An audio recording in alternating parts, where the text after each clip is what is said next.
최근 로봇 관련 정책 기대감에 현대차 그룹주들도 이제 로봇 산업에 대한 기대감 커지는 모습이었던 것 같습니다. 완성차 기업으로서 또 로봇주로서 현대차와 또 전기차 산업에 대해서 자세히 짚어보겠습니다. 네, 이재일 유진투자증권 전략산업분석팀장 나와 계십니다. 어서 오세요, 오세요. 팀장님. 안녕하십니까? 네, 안녕하세요.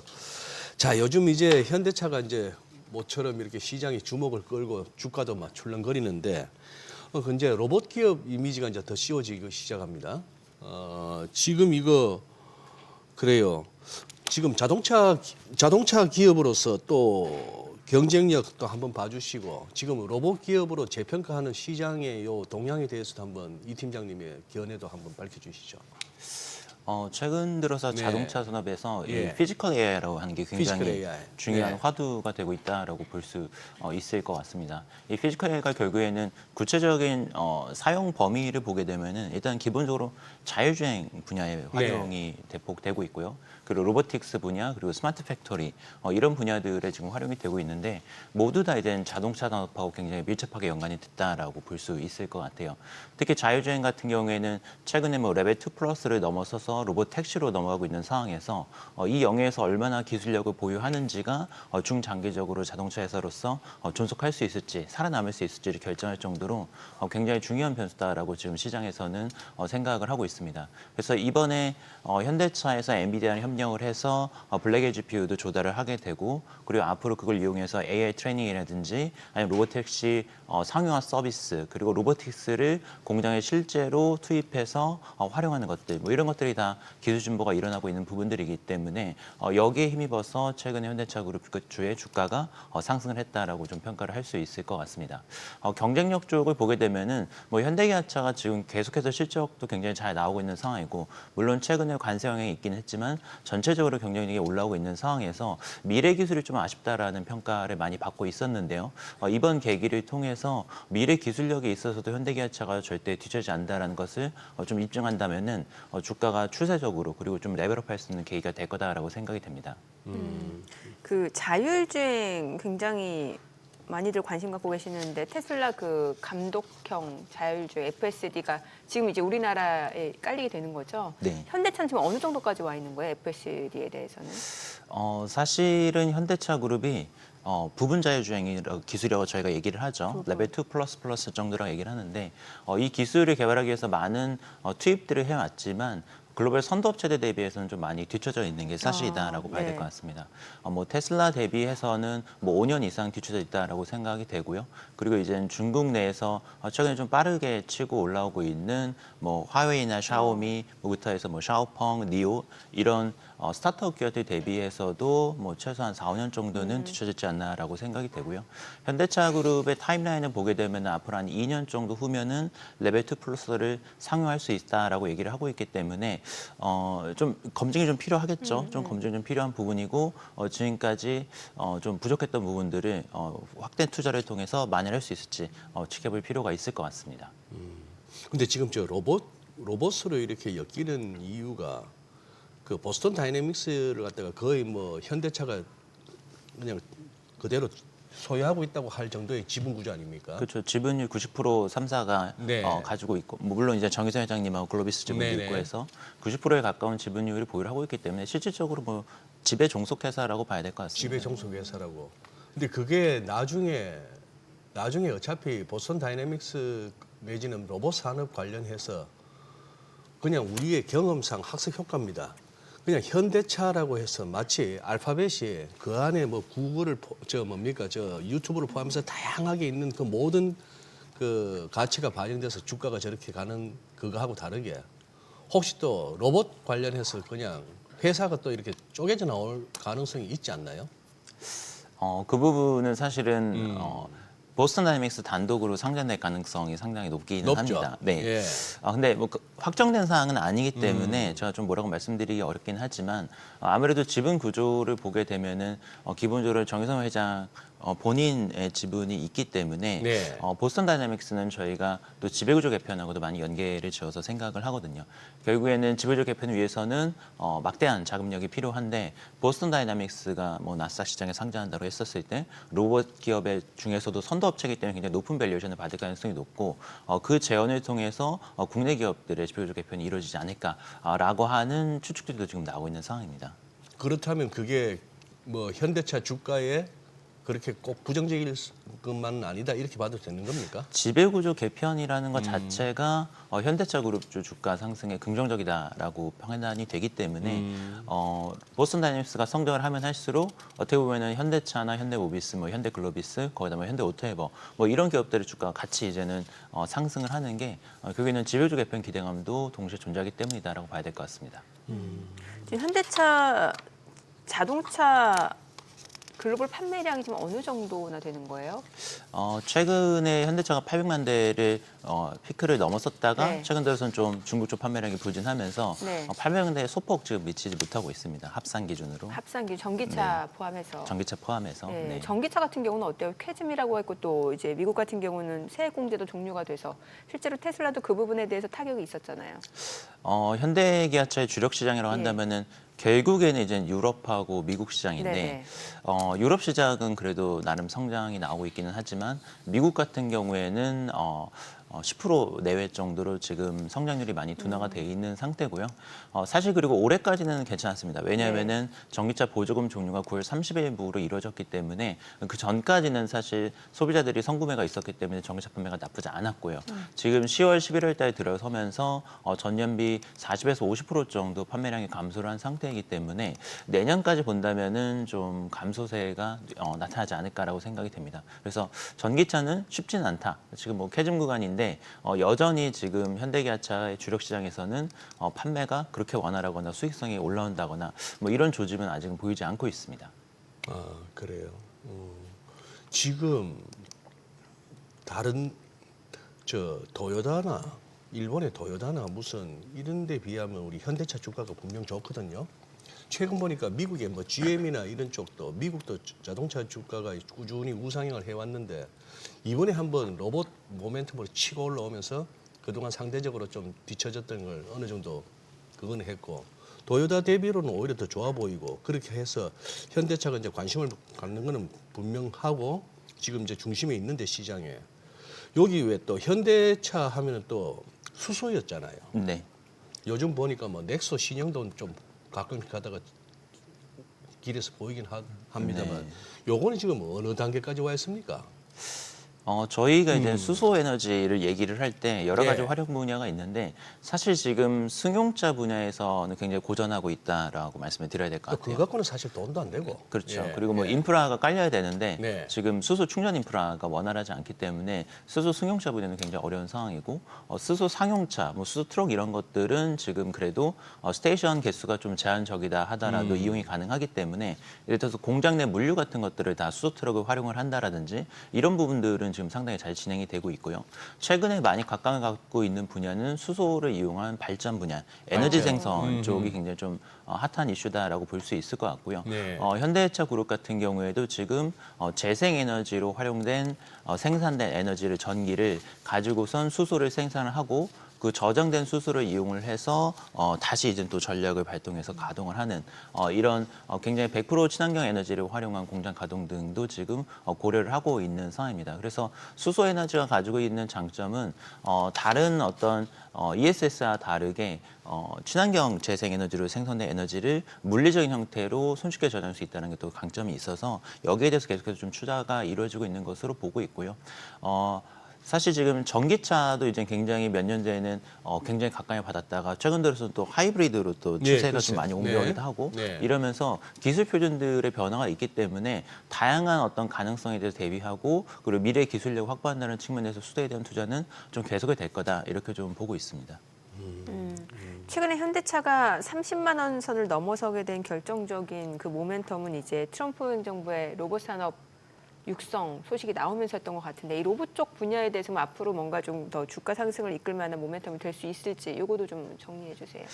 두 가지 측면인 예. 것 같은데요. 첫 번째는 현대차 그룹이 로봇을 활용을 해서 스마트 팩토리를 본격적으로 가동을 하게 되고 그리고 기존의 막대한 인건비를 로봇을 통해서 획기적으로 줄일 수 있을 가능성. 네. 요게 이제 첫 번째인데 지금 메타플랜트에 시범 적용이 되기 시작을 했거든요. 그리고 앞으로 이제 계속해서 들어가는 신공장들은 다 스마트 팩토리가 들어가게 될 거고 거기에는 더욱더 많은 로봇들과 중장기적으로는 사람의 손길이 필요한 부분까지도 휴머노 로봇을 대체를 하는 이런 구상이 지금 이루어지고 있습니다.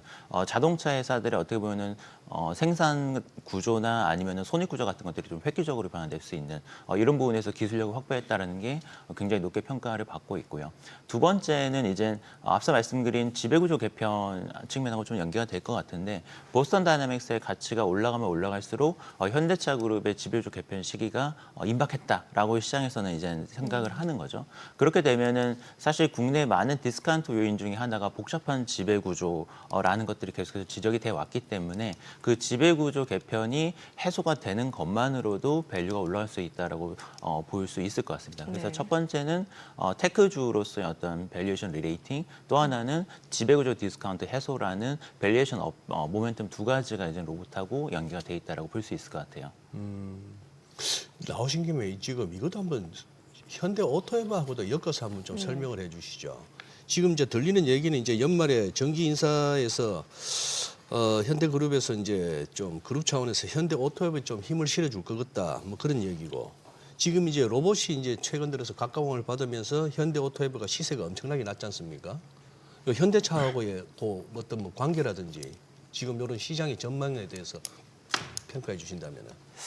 현대 옵토에버 굉장히 전망이 유망하다라고 볼 수 있을 것 같은데 네. 이 회사는 그룹 내 IT 투자와 IT 서비스 운용 이런 것들을 이제 주력을 하는 SI 업체였었는데 최근 들어서 새롭게 생겨나는 분야들을 보게 되면은 차량용 소프트웨어 쪽에서 좀 활약을 하고 있고요. 거기에 대해서 이젠 앞으로 스마트 팩토리를 운영하는 부분들이라든지 아니면은 클라우드 서비스 그리고 데이터 센터 운영 그리고 이제 로봇 관제 시스템까지도 앞으로 좀 비즈니스를 영위할 가능성이 높다라고 생각이 됩니다. 그래서 그룹사 내에서도 사실 자동차 업황하고는 또 다른 측면에서 고속 성장을 지속을 해왔고요. 최근 들어서 실제 꾸준히 우상하는 모습이 나타나고 있는 가운데 그 블랙웰 GPU를 현대차 그룹에서 대규모로 조달을 하게 되는데 이 데이터 센터를 구성을 하고 그리고 운영하는 서비스도 이제 현대 오토에버가 담당을 하게 되고요. 그리고 클라우드 서비스도 이제는 같이 오토에버가 하게 되고 그리고 로봇을 공장에 투입을 하게 되면은 기존에 있는 스마트 팩토리 시스템 안에 그게 들어가야만 됩니다. 그래서 이걸 관제하고 AS하고 뭐 이런 모든 서비스들이 또 오토에버가 다 해줘야 되기 때문에 굉장히 지금 비즈니스 영역이 좀 빠르게 확장이 되고 있다라고 볼 수 있습니다. 아니 근데 이거 밸류에이션 측면에서 괜찮습니까? 보시기에 이 팀장님 보시기에 오토에바. 밸류가 사실은 상당히 좀 높은 편이긴 합니다. 그래요. 지금 예. 30만 원 가까이 됐기 때문에 아무래도 거의 한 PER 40배에 육박하는 밸류에이션을 지금 받고 있기 때문에 굉장히 좀 낮다라고 좀 보기는 어려운 것 같아요. 영업이익 대비 시총도 너무 큰 것 같고 솔직히. 그렇죠. 약간 네. 지금 밸류에이션 부담이 있는 상황인데 앞으로의 이젠 전망에서 저희가 눈여겨봐야 되는 부분은 그 오토에버의 비즈니스 구조를 보게 되면은 이런 IT 서비스 같은 것들을 다 턴키 방식으로 현대차 그룹에 공급을 하게 되거든요. 네. 그래서 예를 들어서 데이터 센터를 위해서 뭐 GPU를 구매하고 뭐 이런 거를 하는 과정에서 GPU를 고객사 구입해서 주는 경우도 있지만 사실은 많은 경우에 오토에버가 주도적으로 그러한 하드웨어나 소프트웨어 모든 것들을 다 장착을 해서 그 다음에 이제 턴키 방식으로 고객사들 그룹사들에 제공을 하게 됩니다. 이 경우에는 매출액이 과거 대비해서 굉장히 폭발적으로 늘어날 수 있거든요. 그리고 로봇 비즈니스도 마찬가지인 게 로봇을 받아가지고 이제는 운영 서비스만 제공할 수도 있지만 턴키 방식으로 로봇 하드웨어랑 소프트웨어 모든 것들을 다 현대 오토웨어가 담당을 할 수도 있거든요. 그래서 만약에 이제 이런 것들을 다 토탈 솔루션으로 가게 되면은 기존 비즈니스랑은 또 어마어마하게 큰 비즈니스가 생기는 거기 때문에 이게 정말로 현실화 되느냐 안 되느냐에 좀 앞으로의 밸류는 좀 달려 있다라고 생각을 하고요. 아직까지는 그 롤이 100% 정해진 건 아니기 때문에 그렇게 될 거다라고 확신들어서 말씀드릴 수는 없지만 그 가능성에 좀 기대감이 지금 반영이 되고 있지 않나라고 생각이 됩니다. 예. 기아는 어때요? 주목해볼 신사업이 있나요 지금? 기아차도 사실은 현대차 그룹 내에서 현대차랑 네. 공동으로 이제 투자가 이루어지기 때문에 네. 뭐 이런 모멘텀들이 다 기아도 적용이 된다라고 볼 수 있기는 합니다. 다만 이젠 주도권을 갖고선 투자를 이뤄 나가는 거는 결국에는 현대차이고요. 기아 같은 경우에는 그 다음으로 이제 소수 지분으로 들어가기 때문에 그 부분에서 조금 차이가 있고 기아가 현대 대비해서 최근에 계속해서 주가가 좋았던 거는 굉장히 높은 고수익성, 고수익성 중심으로 기아는 추진을 하고 있거든요. R&D나 미래기술 투자는 현대차 쪽이 조금 더 활발하게 하고 있습니다. 그래서 이슈가 지금 수익성 개선과 어떤 주주 환원 쪽이라고 한다면은 기아가 조금 더 매력이 높다라고 생각이 되고 네. 이제 미래 기술에서의 성과라고라는 게 좀 재평가가 되는 거라면은 현대차나 현대모비스가 조금 더 유리한 이런 국면이다라고 생각을 하시면 좋을 것 같습니다. 사실 우리 현대차, 기아차가 보면 참 차가 이쁜데 디자인 측면에서. 예. 근데 요즘 제 개인적인 의견입니다만 요즘 좀 디자인 측면에서 좀 이렇게 뭐랄까 정체성 혼란을 겪고 있는 거 아닙니까? 정체성 혼란. 예를 들어 왜 우리 그런 거 있잖아요. 그 패밀리 룩이라 그러나 멀리서 봐도 저거는 벤츠, 저거는 BMW, 예. 저거는 볼보 이런 게 있는데 아직까지 우리 현대차, 기아차에서 어떤 그런 이미지가 아직 안 나온 것 같아요. 그 부분은 사실 옛날부터 좀 많이 지적이 좀, 됐었던 예, 그죠? 부분인데, 근데 이게 장단점이 있습니다. 그 그래. 패밀리룩이라는 게 굉장히 어떤 헤리티지를 표현을 할 수도 있지만, 지금 보면 어떤 젊은층들이나 이런 계층들 같은 경우에는 굉장히 좀 새로운 디자인에 대한 선호도가 또 높거든요. 그래서 중국 자동차 업계를 보게 되면은 굉장히 많은 새로운 시도들이 이루어지거든요. 네. 그러니까 이게 시장이 굉장히 정체된 상황에서 재구매율이 높은 시장에서는 아까 말씀하신 그런 패밀리룩, 그러니까 그 전에 나왔던 모델과 별 차이가 없는 모델이 네. 계속 나오는 게 유리한데 이게 신시장을 개척하는 데 있어서는 사실은 좀 더 파격적인 변화, 새로운 시도 이런 것들이 더 유리한 측면이 있습니다. 그래서 지금 유럽 업체들이 굉장히 고전하고 있는 이유 중에 하나가 시장 확장이 안 되거든요. 시장 그게. 확장이. 네. 그래서 오히려 이제 이머징 쪽에서 시장을 확장하려고 하는 현대기아차나 아니면 중국 같은 경우에는 계속해서 새로운 신기능들도 이제 접목을 하게 되고 그리고 디자인적으로도 어떤 새로운 시도를 하고 이런 게 있기 때문에 이거는 전략상의 차이다. 꼭 이젠 그게 어떤 패밀리룩으로 가는 게 정답이라고 볼 수는 없지 않나 정답은 이렇게 좀 아니다. 생각을 하고요. 현대기아차 그래도 디자인 쪽에 있어서는 사실은 굉장히 지금 높게 평가를 받고 있고, 이쁘죠. 네. 그리고 전기차나 이제 하이브리드 같은 새로운 라인업을 내는 데 있어서는 조금 그래도 신선한, 좀 파격적인 그리고 친환경차라는 차별화된 이미지를 주기 위해서 좀 고민을 했기 때문에 아마 기존하고 좀 다른데 이렇게 좀 느끼지 않았나라고 생각이 됩니다. 네. 그 현대차 그룹 내에서도 이제 그 로봇 쪽으로 조금 더 모멘텀이 있는 그 종목들 얘기할 때 현대 오토에버 얘기 나왔었고 또 HL만도도 얘기가 좀 됐었던 것 같은데 HL만도 같은 경우는 최근에 단기 차입이 좀 급증했다라면서 이거는 좀 우려감이 있는 부분 아닌가요?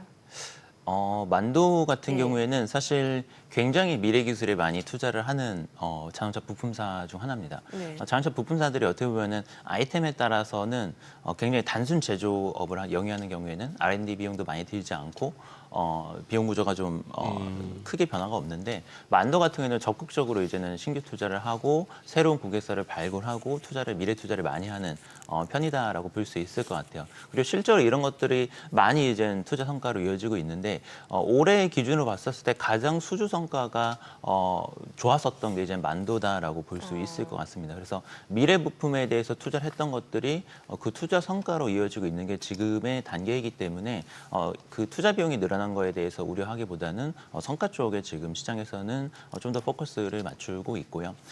그리고 이제 만도 같은 경우에도 로보틱스 쪽으로도 지금 굉장히 좀 각광을 받고 있습니다. 만도가 이제 주로 하는 게 조향 장치나 브레이크, 서스펜션처럼 차량의 어떤 바디 컨트롤을 하는 아이템에 있어서 굉장히 강점을 가지고 있는데 이런 제어, 통제, 컨트롤 이런 것들이 다 휴머노이드 로봇에서도 굉장히 정교하게 적용이 돼야 되는 부분들이거든요. 그래서 만도가 이런 기술력을 토대로 현대차 그룹뿐만 아니라 북미에 있는 전기차 선도업체라든지 여러 업체들이 공급을 할 수 있다라는 기대감이 있기 때문에 저는 오히려 만도 좀 긍정적인 포커스에서 보고 있습니다.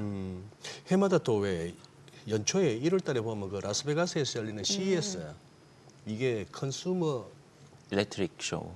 컨슈머 일렉트릭 쇼. 그래 소비자 전자 박람회 뭐 이런 거죠. 네.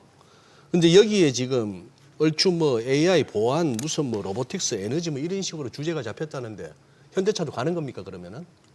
네, 현대차 그룹도 이제 참여를 하고요. 예. 메인 포커스는 아무래도 올해는 로보틱스 쪽이 로보틱스 쪽으로? 되지 않을까 생각이 됩니다. 네. 그래요. 아유 그리고 저기 근데 사실 현대차 말이 나와서 망정이지 뭐 참 그거 하죠. 아니 특히 해외 나가가지고 현대차 보면 얼마나 반갑다고요. 볼 때마다. 아, 그렇죠. 그리고 뭐 어디 가나 뭐 디자인 측면에서나 성능 측면에서 그렇게 밀리는 것도 아니고 연비가 좀 딸려서 그렇지. 근데 저 뭐시냐 이렇게 유튜브 상으로 보면은 현대기아의 또 어떤 그것도 필요한 것 같아요. 조금 더 분발하는 부분과 개선해야 될 부분들이 주류 언론이나 방송에서는 못 다루는 그런 부분들이 이렇게 SNS상에서는 많이 보이더라 말이죠. 그런 것도 개선되면은 훨씬 또 기업 이미지 측면에서 또 주가 측면에서 또 좋지 않을까 싶기도 하고 그래요. 네. 네. 오늘 내용 여기까지 듣겠습니다. 잘 들었습니다. 네, 고맙습니다.